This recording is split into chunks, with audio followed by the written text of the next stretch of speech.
Hey there everyone, welcome back to my channel, and if you're new here, welcome to my channel. My name is Meg and I do put out content a couple times a week, so if you would like to be notified when I put those videos out and so you don't miss out, hit the subscribe button and then you will always see when my videos are fresh in your feed.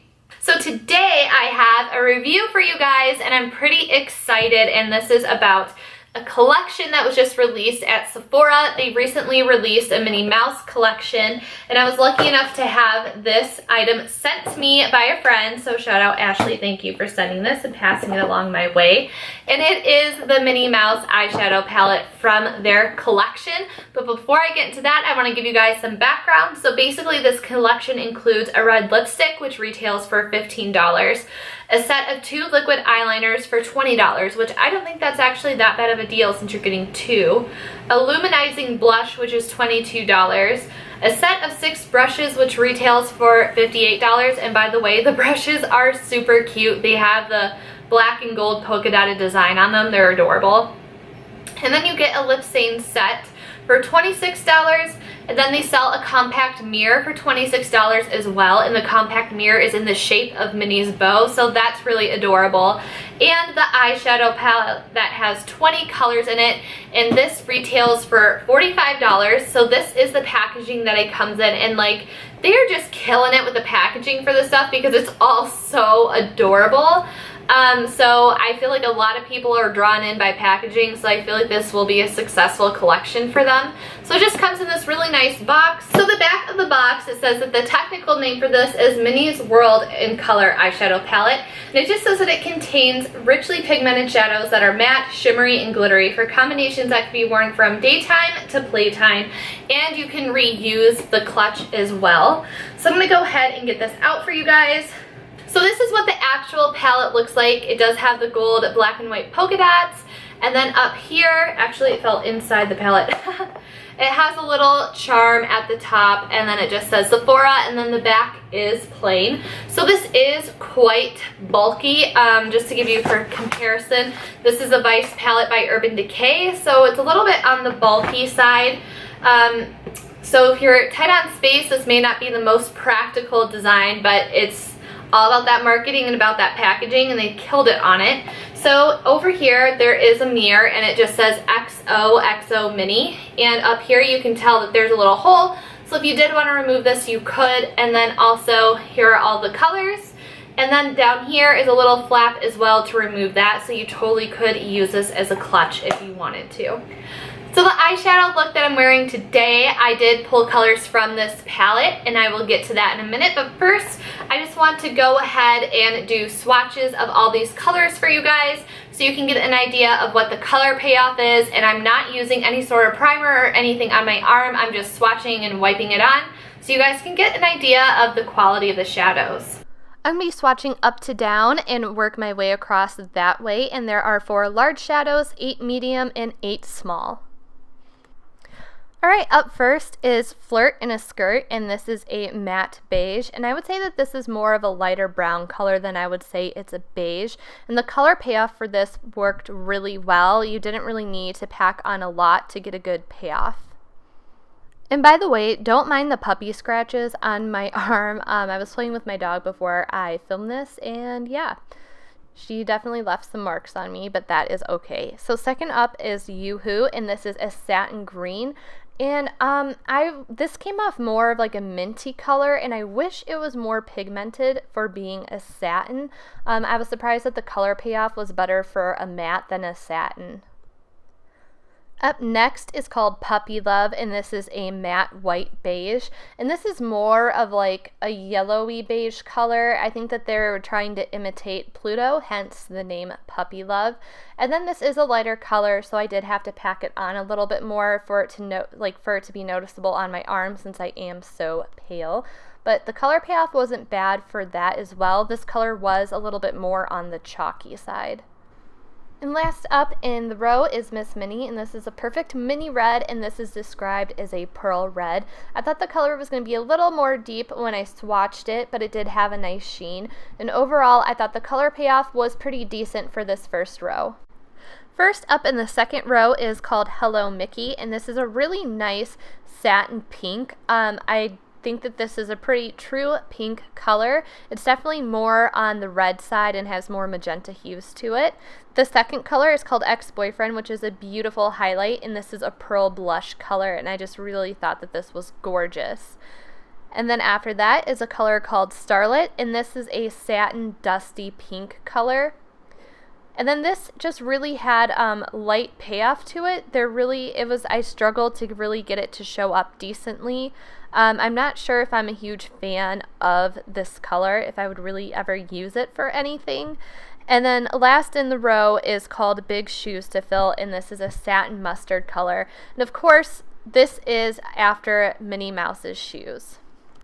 Up next is the row with the larger shadows, and I guess these are larger because they're the more wearable neutral shadows. At least that would be my idea behind it. But the first color is Put a Bow on It, which is a matte warm beige, and this would be a really good like bone colored highlight that if you wanted something matte, or maybe even you could use it for a transition shade.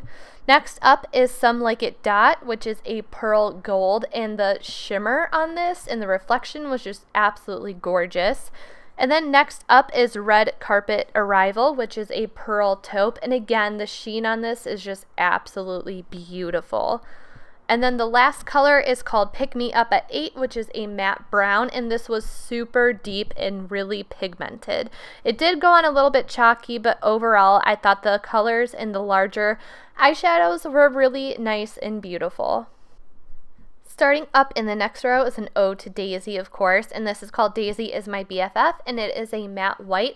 To be honest, I wasn't really impressed with this one. I didn't think the color payoff was that great, and it was a little bit chalky going on. And then the next one is called Mickey Squeeze, which is a glitter purple, and this has a really nice like sort of iridescence to it. I like how light and airy it looks. It's just a really nice light purple.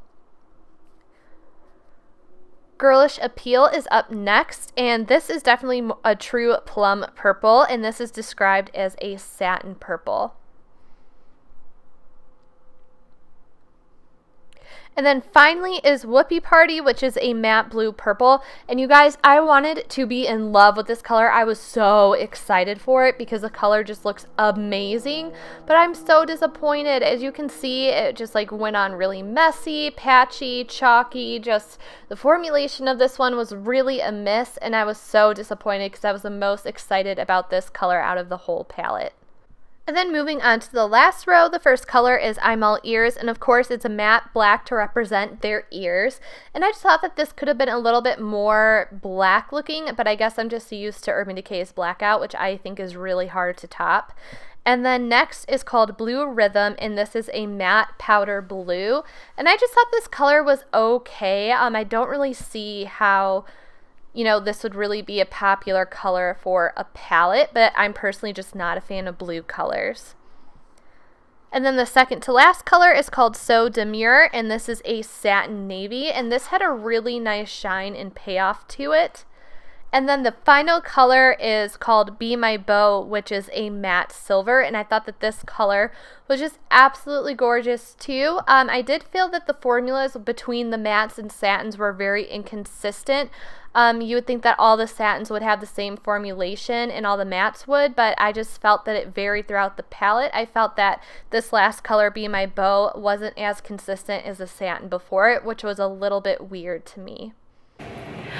So here is a close-up of the makeup look that I am wearing today. I use 1, 2, 3, 4, 5, 6. I use 6 of the 20 colors on my eyes today. I will say that the matte shadows are extremely chalky, which really isn't that surprising, but I feel like matte shadows have been a thing for such a long time that companies have gotten their formulation to be better, so it's slightly disappointing that this is still so chalky. Some of the color payoff isn't as great for the matte shadows as well, and again, that's typical with matte eyeshadows, but I also feel like, again, it's been further along, so I feel like other companies have more perfected their matte shades, and I feel like they're still trying to perfect theirs. I feel like they could have done a better job with the matte shadows. However, it does seem like the satin shadows and the shimmery shadows have excellent color payoff, and they are really rich in pigmentation. There is a lot of fallout with these colors, so that's another thing to keep in mind. I really haven't purchased a lot of specific Sephora brand products. I do have a Stargazer palette from them, and I absolutely love that palette, and the color payoff for that has been amazing. But when you're at Sephora, you know, you're always drawn into the other higher end brands there. And yeah, I never really had a chance to check them out. I do think that this palette has a nice range. I feel like if you wanted to play it safe, you easily could do so with these colors. But if you wanted to add even just a little pop of color, you could totally do that. Or if you wanted to go all out color, you totally could again. So I really can appreciate the range of colors in this palette. I can't really say that I'm surprised by the price range in this. I'm glad that they didn't make it more expensive because I don't think it would have been worth it. I don't think that $45 is a bad price for what you're getting. If you are a big fan of Minnie Mouse and you're really interested in the collection, then of course this is totally going to be worth it to you. And then I really do think that there is a good color selection. So if you're looking for a palette that's going to give you an actual variety of colors and be decent, then I definitely think that this is worth checking out. So that's it for this review today. I hope you guys liked it. If you did enjoy it, give it a thumbs up. Feel free to share if you want, and let me know in the comments below, would you consider purchasing this palette. Thank you so much for watching, and I'll see you next time. Bye!